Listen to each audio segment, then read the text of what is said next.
से संबंधित होती है। पहला लिखोगे क्या कि ध्वनि प्रदूषण से संबंधित होती है।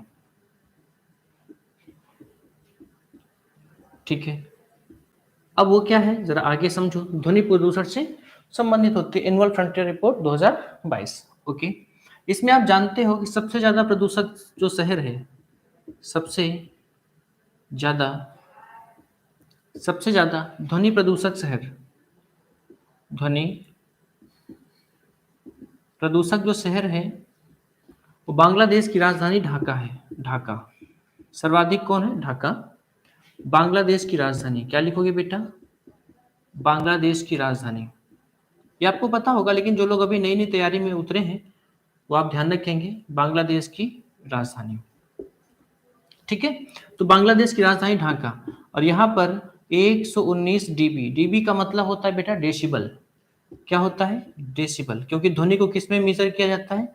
डेसिबल में। ठीक है ना, तो इतना डीबी है। और दूसरे नंबर पर अगर हम बात करेंगे तो दूसरे नंबर में उत्तर प्रदेश का, यूपी का मुरादाबाद, यूपी का मुरादाबाद। ओके, तो यूपी का मुरादाबाद दूसरे नंबर पर होगा, और तीसरे नंबर पर इससे 5 कम है, यानी 114 डीबी है। और तीसरे नंबर पर अपना पीछ लग्गू कौन? इस्लामाबाद। समझ रहे हो? इस्लामाबाद। तो जो इस्लामाबाद है वो क्या बोलते हैं, पाकिस्तान की राजधानी, और इस्लामाबाद जो है वो तीसरे नंबर पर बेटा। ये लगभग तीसरे वाले ध्यान रखना, और ये यहाँ पर 109 डीबी है। ठीक, अब कुछ बातें हमें और समझ लेनी चाहिए, जैसे अभी यूनेप समझना चाहिए। ठीक है, और भी चीजें हमें समझना चाहिए, तो हम आपको और बताते हैं। जैसे ये जो यूनेप है, यूनेप यूनेप इसको पूरा नाम क्या कटेगा अपने? ठीक है, हाँ, इरावती नदी आपको म्यांमार में मिलेगी बच्चा, बिल्कुल। ठीक है, डाटा आप लोग बढ़िया से नोट करते चलना, बताते भी चलना सर ठीक ठाक डाटा मिल रहा है कि नहीं मिल रहा है। ठीक है, तो यूनेप का पूरा नाम आप लिखिएगा, यूनाइटेड नेशन इन्वायरमेंटल प्रोग्राम।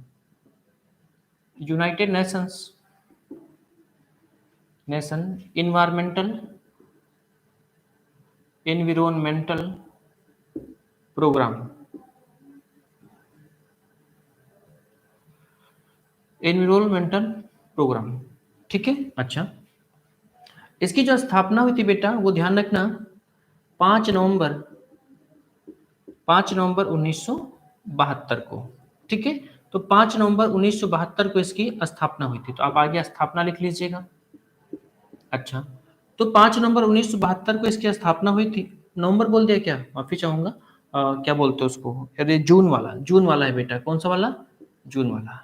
आप जानते हो 5 जून को इन्वायरमेंटल प्रोग्राम, ठीक है, यानी कि संयुक्त राष्ट्र पर्यावरण कार्यक्रम, इसकी जो शुरुआत 5 जून को हुई थी, इसलिए 5 जून को बेटा पर्यावरण दिवस मनाया जाता है। पर्यावरण दिवस मनाया जाता है कब? 5 जून को। ठीक है, दूसरी बात यहाँ पर ध्यान रखना कि स्टॉकहोम सम्मेलन, कहाँ पर बेटा? स्टॉकहोम सम्मेलन के दरमियान इसको मनाया गया था, यानी कि इसकी स्थापना हुई थी। इसलिए आप ध्यान रखना बेटा कि जो स्टॉकहोम सम्मेलन है ना, इसे पर्यावरण का मैग्ना कार्टा कहते हैं। पर्यावरण का मैग्ना कार्टा। तो आपको मैग्ना कार्टा शब्द तो पता होगा, और जिन्हें ना पता हो कमेंट करें, और अभी हम आपको बताते हैं कि मैग्ना कार्टा क्या होता है। तो आप अगर इतनी बात ध्यान कर लें तो बहुत बेहतर रहेगा। इसका जो हेडक्वार्टर मिलेगा आपको, इसका जो हेडक्वार्टर है वो आपको मिलेगा केन्या की राजधानी। आपको बताना है कि केन्या की राजधानी क्या है, और केन्या कैसा देश है, यानी कहाँ का देश है। ठीक है, चलिए, बहुत बढ़िया। नैरोबी केन्या में। अरे वाह, पहले ही आपने बता दिया। तो क्या मिलेगा? केन्या की राजधानी नैरोबी है क्या? जरा बताइएगा। केन्या की कैपिटल नैरोबी। ठीक है, चलो, इतनी बात यहाँ से कंप्लीट हो चुकी है। अब इसके बाद ध्वनि के हिसाब से अगर हम बात करें तो सर कितनी ध्वनि होनी चाहिए और डेसिबल क्या है, मैं आपको वो समझाता हूँ। तो यहाँ तक तो मुझे लगता है कि आपकी बात कंप्लीट हो गई होगी, और कहो तो मैं एक अगली स्लाइड में बताऊं, या फिर पूरा तो यहाँ हो जाएगा, थोड़ा सा मुझे लिखने में दिक्कत होगी। खैर चलो, मैं एडजस्ट करता हूँ किसी तरह से।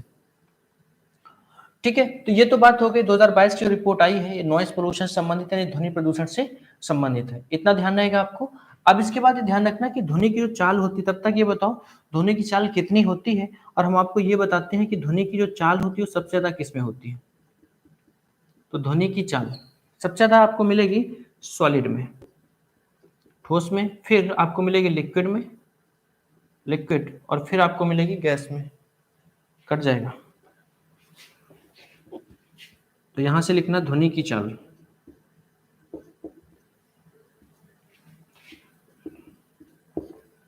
सबसे ज्यादा आपको कहाँ मिलेगी बेटा, सॉलिड में, फिर मिलेगी आपको लिक्विड में, और देन आफ्टर गैस में।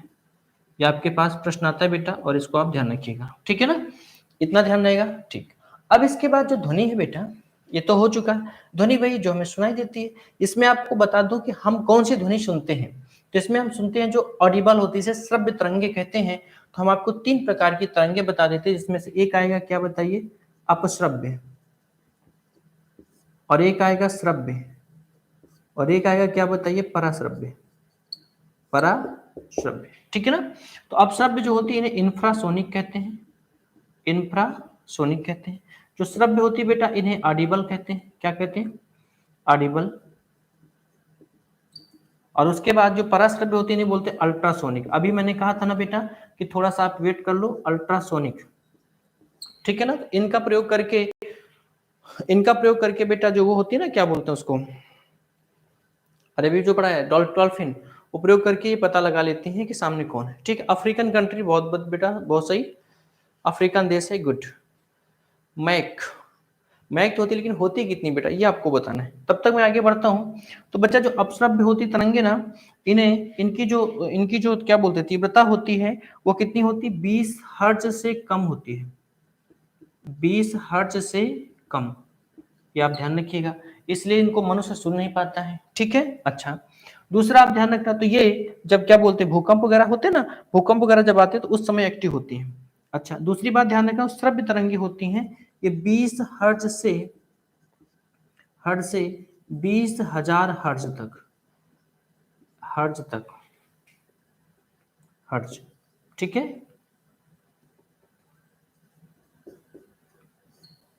ये और ये मनुष्य सुन पाता है, इसलिए यहाँ पे क्या लिखा, श्रव्य। और जो इनकी होती है तीव्रता, वो होती है 20,000 हर्ट्ज से ज्यादा, 20,000 से ज्यादा हर्ट्ज, ठीक है।